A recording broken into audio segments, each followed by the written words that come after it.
तो नमस्कार साथियों, जय हिंद जय भारत। आप देख रहे हैं सरकारी ज्ञान और मेरा नाम है सूरज प्रजापति।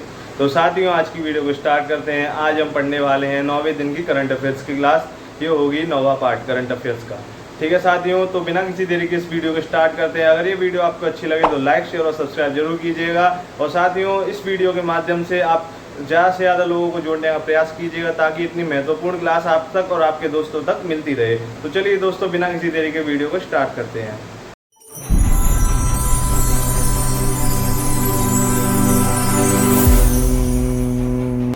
तो देखिए साथियों, अपने पहले प्रश्न की ओर। हाल ही में खगोल भौतिकी काबली पुरस्कार 2024 से किसे सम्मानित किया गया है। देखिए साथियों, खगोल भौतिकी काबली पुरस्कार। देखिए काबली पुरस्कार जो है, पहले आप ये देखिए काबली पुरस्कार साथियों 3 क्षेत्रों में दिया जाता है। वो 3 क्षेत्र कौन कौन से हैं, इसको आप देखिए। देखिए पहला क्षेत्र है ये भौतिकी, खगोल बोल लीजिए या फिर भौतिकी बोल लीजिए, भौतिकी। ठीक है साथियों, भौतिकी पहला क्षेत्र हो गया। बात करें दूसरा है नैनो साइंस, दूसरा नैनो साइंस। बात करें साथियों तीसरा न्यूरो साइंस। देखिए साथियों, भौतिकी, नैनो साइंस और न्यूरो साइंस काबली पुरस्कार 3 क्षेत्रों में दिया जाता है। बात करें इसकी शुरुआत कब होती है, इसकी जो शुरुआत होती है वो होती है सन 2008 से इसकी शुरुआत होती है। और बात करें साथियों इसकी राशि कितनी है, राशि यानी इनको इनाम कितना मिलता है, जीतने वाले को इनाम कितना मिलता है। राशि मिलती है साथियों $1 मिलियन, $1 मिलियन। ठीक है साथियों, राशि होगी $1 मिलियन।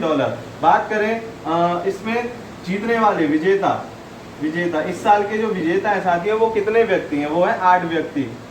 8 व्यक्तियों को इस साल मिला है। देखिए इसमें जो भौतिकी में है ये 2 व्यक्तियों को मिला है, भौतिकी में 2 व्यक्तियों को मिला है। बात करें नैनो साइंस और न्यूरो साइंस, इन सबको मिला के टोटल व्यक्ति हो रहे हैं साथियों 8।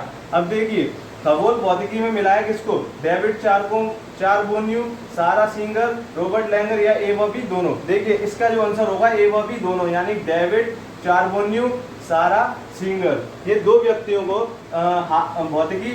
खगोल भौतिकी पुरस्कार मिला है। ठीक है साथियों, देखिए ये हो गया अपना पहला प्रश्न। और साथियों ये भी आपको ध्यान रखना है इसकी शुरुआत और राशि और इसमें विजेता कौन है इस साल के। अब देखिए साथियों, अब कुछ नेक्स्ट पेज में मैं आपको इंपॉर्टेंट बताता हूँ।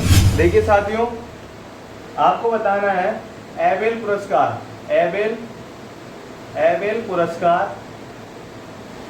पुरस्कार किस क्षेत्र में दिया जाता है। देखिए एबेल पुरस्कार, बात करें भटनागर पुरस्कार, बात करें साथियों एबेल पुरस्कार, भटनागर पुरस्कार। एक है पुलित्जर पुरस्कार,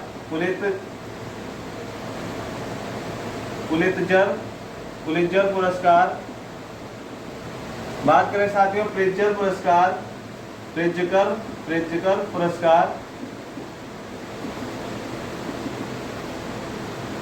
बात करें साथियों ग्रैमी पुरस्कार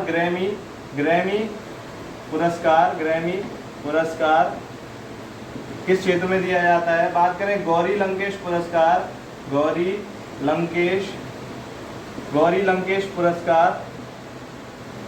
किस क्षेत्र में दिया जाता है। बात करें साथियों ज्ञानपीठ पुरस्कार किस क्षेत्र में दिया जाता है। देखिए ये कुछ साथियों 7 पुरस्कार हैं, इनको आपको बताना है। देखिए साथियों सोचिए जब तक। देखिए मैं आपको बताता हूँ, एबेल जो पुरस्कार है वो मैथ के लिए दिया जाता है। मैथ्स के लिए कौन सा दिया जाता है, एबेल। भटनागर पुरस्कार विज्ञान के क्षेत्र में दिया जाता है, साइंस के क्षेत्र में भटनागर पुरस्कार दिया जाता है। पुलित्जर पुरस्कार पत्रकारिता के क्षेत्र में दिया जाता है। ये कौन बांटता है, इसे अमेरिका बांटने वाला देश हो गया साथियों, इसको अमेरिका बांटता है। बात करें इसकी राशि $15,000 है। बात करें साथियों प्रित्जकर पुरस्कार, ये वास्तुकला के लिए दिया जाता है, वास्तुकला के लिए कौन सा दिया जाता है, प्रित्जकर पुरस्कार। ग्रैमी पुरस्कार संगीत के क्षेत्र में दिया जाता है साथियों। गौरी लंकेश पुरस्कार भी साथियों पत्रकारिता का ही पुरस्कार है, पत्रकारिता का पुरस्कार ही गौरी लंकेश पुरस्कार है। ज्ञानपीठ पुरस्कार, जो ज्ञानपीठ पुरस्कार है, एक मिनट साथियों, ज्ञानपीठ पुरस्कार है साहित्य के क्षेत्र में दिया जाता है, साहित्य, साहित्य के क्षेत्र में ज्ञानपीठ पुरस्कार दिया जाता है। तो देखिए ये पुरस्कार कुछ इंपॉर्टेंट है, ये 7 पुरस्कार, इनको भी आपको याद रखना जरूरी है। ठीक है साथियों, बढ़ते अपने दूसरे प्रश्न की ओर। देखिए साथियों अपने दूसरे प्रश्न की ओर, हाल ही में दक्षिण अफ्रीका के राष्ट्रपति पद पर किसका निर्वाचन हुआ है? देखिए दक्षिण अफ्रीका में निर्वाचन हुआ, चुनाव हुए हैं। देखिए दक्षिण अफ्रीका में पहली बार गठबंधन की सरकार बनी है, पहली बार गठबंधन की सरकार बनी है, सरकार बनी है। ठीक है साथियों, पहली बार गठबंधन की सरकार बनी है कहाँ पर? दक्षिण अफ्रीका में। देखिए इधर 2 मुख्य पार्टियां हैं, एक है अफ्रीकी नेशनल कांग्रेस, बात करें साथियों ये हो गई पहली पार्टी। एक है मुख्य विपक्षी दल जिसका नाम है साथियों डेमोक्रेटिक पार्टी,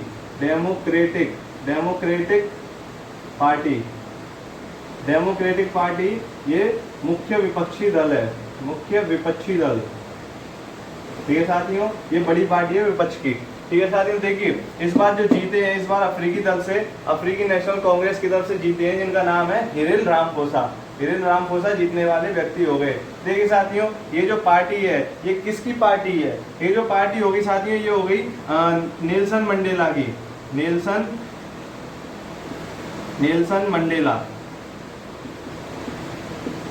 मंडेला की ये पार्टी होगी साथियों।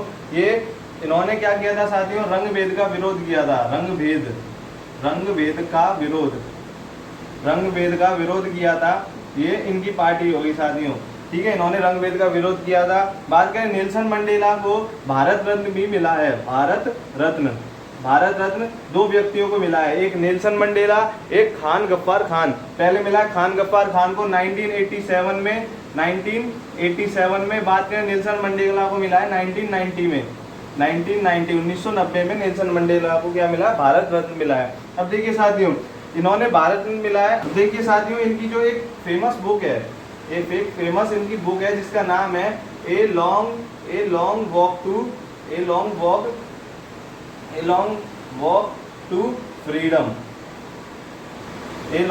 टू फ्रीडम, इनकी एक फेमस बुक है। ठीक है साथियों, ये भी आपको ध्यान रखना है। देखिए पहली बार गठबंधन की सरकार बनी है, अफ्रीकी नेशनल कांग्रेस, नेल्सन मंडेला की पार्टी है, रंग भेद का विरोध किया था, 1990 में इनको भारत रत्न मिला है। A long walk to freedom इनकी फेमस बुक हो गई। और जो हाल ही में दक्षिण अफ्रीका के राष्ट्रपति पद पर नियुक्त हुए हैं वो है सिरिल रामाफोसा, ये भी आपको ध्यान रखना है। ठीक है साथियों, बढ़ते हैं अपने तीसरे प्रश्न की ओर। देखिए साथियों अपने तीसरे प्रश्न की ओर, हाल ही में नाइट फ्रैंक के प्राइम ग्लोबल सिटीज इंडेक्स में शीर्ष 3 में शामिल एकमात्र भारतीय शहर कौन सा है? देखिए टॉप 3 में भारतीय शहर का नाम भी आया है, किसमें? प्राइम ग्लोबल सिटीज इंडेक्स में। ठीक है साथियों, पहले तो आप ये समझिए प्राइम ग्लोबल सिटीज इंडेक्स, पहले आप ये समझिए प्राइम ग्लोबल सिटीज इंडेक्स ये होता क्या है? देखिए साथियों यह वह संस्था होती है जो कि घरों में कितनी वृद्धि हुई है, कितना उनमें उछाल आया है, कितनी उनमें वृद्धि हुई है घरों में, उनकी कीमत में, उनके बारे में ये बताता है। ठीक है साथियों, यह घरों की कीमत में कितनी वृद्धि हुई है, वृद्धि हुई है, उनके बारे में क्या करता है साथियों? ये उनके बारे में इंडेक्स तैयार करता है। ठीक है साथियों, कितना उछाल आया, कितनी वृद्धि हुई है, उनके बारे में ये जानकारी देता है। ठीक है, अब देखिए टॉप 3 में कौन सा शहर है अपने भारत में से? देखिए पहले आप ये समझिए फर्स्ट में कौन सा है, फर्स्ट रैंक नंबर फर्स्ट पे कौन सा शहर है? वो है मनीला। मैंने आपको बताया था साथियों मनीला किसकी राजधानी है? फिलीपींस की राजधानी क्या हो गई? मनीला। बात करें सेकंड नंबर पे आया है, बात करें साथियों जो सेकंड नंबर पे आया वो आया है टोक्यो किसकी राजधानी है? वो है साथियों जापान की। बात करें थर्ड नंबर पे आया साथियों अपना मुंबई शहर, भारत का मुंबई थर्ड नंबर पे है। और साथियों एक बात और याद रखनी है आपको, जो 5th नंबर पे आया है वो आया दिल्ली, 5th नंबर रैंक पे दिल्ली आया, नई दिल्ली। ठीक है साथियों, ये हो गया अपना प्राइम ग्लोबल सिटीज इंडेक्स के बारे में। अब देखिए आप ये समझिए पहले फिलीपींस के बारे में आप ये समझिए पहले तो मनीला इसकी राजधानी हो गई। बात करें फिलीपींस के अंदर ही चावल अनुसंधान है, चावल अनुसंधान कौन सा, वो भी अंतरराष्ट्रीय चावल अनुसंधान कहाँ पर है, फिलीपींस में ही। और ADB यानी एशियन डेवलपमेंट बैंक, वो भी कहाँ पर है साथियों, फिलीपींस में ही है। बात करें यहीं पर ही रेमन मैग्सेसे अवार्ड दिया जाता है, रेमन मैग्सेसे अवार्ड भी कहाँ दिया जाता है, फिलीपींस में ही दिया जाता है, ये भी आपको ध्यान रखना है। ठीक है साथियों, बढ़ते हैं अपने चौथे प्रश्न की ओर। इसका आंसर हो गया हमारा मुंबई, टॉप 3 में मुंबई आया है। ठीक है साथियों, बढ़ते हैं अपने चौथे प्रश्न की ओर।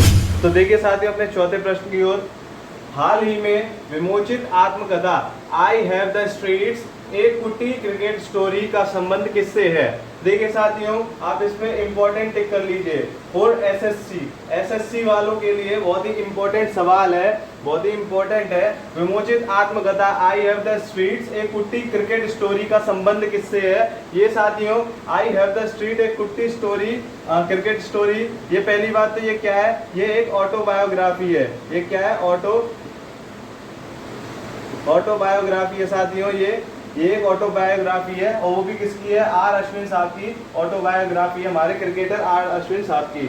देखिए पहले आप ये समझिए ये कौन है, ये एक गेंदबाज है, ये एक गेंदबाज और वो भी कौन से गेंदबाज, ये स्पिन गेंदबाज है, स्पिन।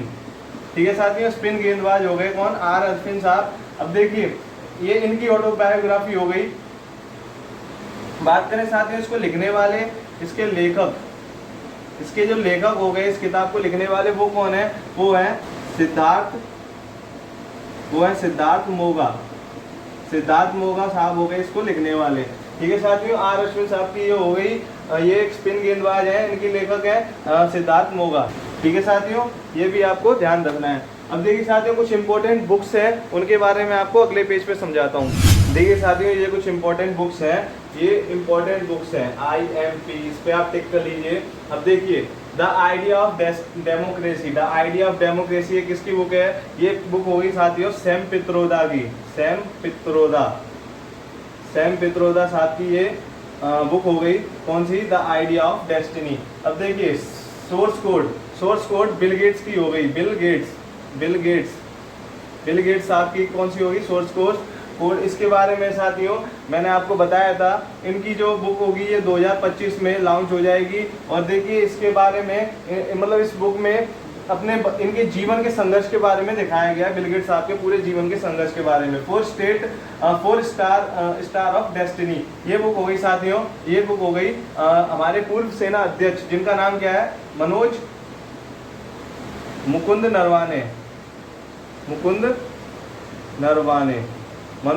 नरवाने साहब हो गए, इनकी जो बुक हो गई ये कौन है, पूर्व सेना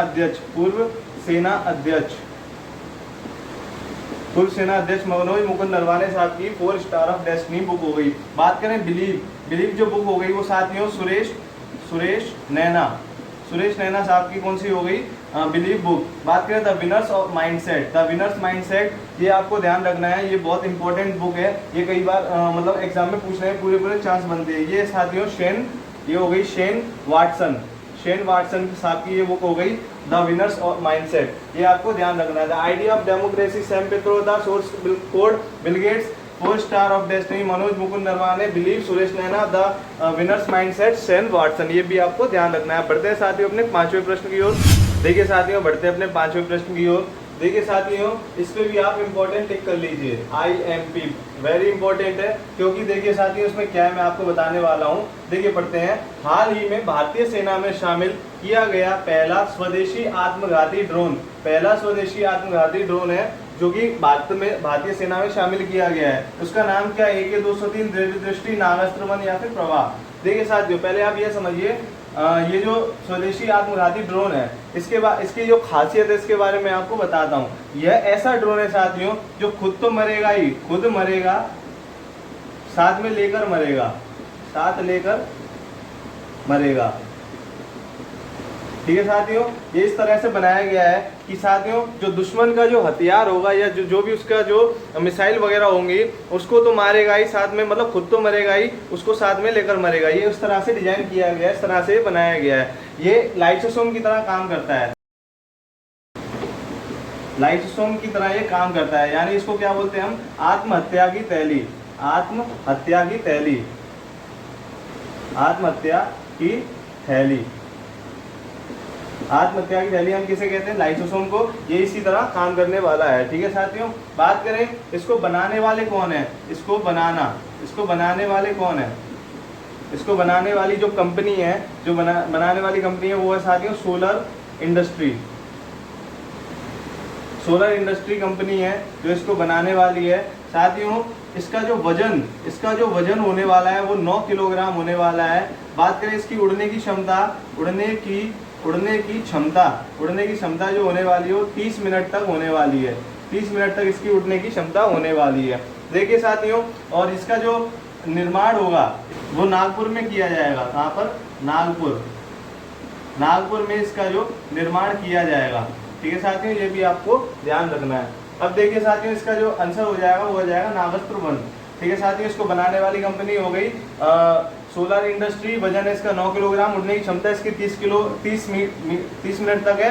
ये बनेगा नागपुर में। ठीक है साथियों, अब देखिए AK-03, AK-203 ये क्या है, ये राइफल है। क्या है, राइफल। ये एक राइफल है जो कि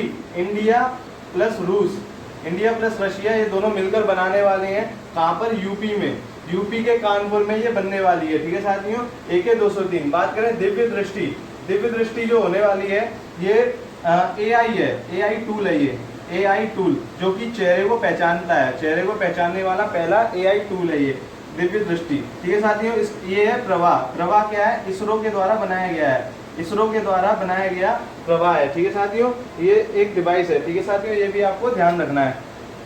ये लाइसोसोम की तरह काम करने वाला है, खुद मरेगा लेकिन साथ लेकर मरेगा, ये भी आपको ध्यान रखना है। आत्मघाती ड्रोन कौन सा हो गया, नागास्त्र वन, ये बहुत ही इंपॉर्टेंट है, ये आपको ध्यान रखना है। ठीक है साथियों, तो आज की क्लास को हम यहीं तक रखते हैं और अगली क्लास में हम जो भी मतलब इंपॉर्टेंट प्रश्न होंगे उसके बारे में चर्चा करेंगे। तो साथियों ये हो गई आज की क्लास। अगर ये वीडियो आपको अच्छी लगे तो लाइक, शेयर और सब्सक्राइब जरूर कीजिएगा और अपने दोस्तों में भी शेयर कीजिएगा। ठीक है साथियों, अगर कुछ भी ना समझ में आया उसको आप कमेंट बॉक्स में पिन कीजिएगा, कमेंट बॉक्स में आप लिखिएगा, या फिर इंस्टाग्राम आईडी पर, दी हुई इंस्टाग्राम आईडी पर आप उसको बता सकते हैं, हमारे द्वारा भेज सकते हैं मैसेज के द्वारा। ठीक है साथियों, तो मैं मिलता हूँ आपको अगली वीडियो में, तब तक के लिए जय हिंद, जय भारत।